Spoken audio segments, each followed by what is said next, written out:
जिस तरह से आज हमारे भिलाई में हमारे कांग्रेस के कार्यकर्ताओं के ऊपर लाठीचार्ज किया गया, निश्चित रूप से इसका मैं घोर विरोध करता हूं, घोर निंदा करता हूं।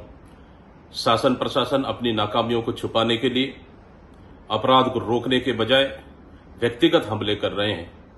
निश्चित रूप से इस वक्त कांग्रेस पार्टी विरोध करती है और आने वाला समय में अगर इसी तरह शासन गुंडाराज स्थापित करती है, निश्चित रूप से कांग्रेस पार्टी फिर से जन आंदोलन खड़े करेगी। और आज का लाठीचार्ज कांग्रेस पार्टी इसका पुरजोर विरोध करती है और निंदा करती है।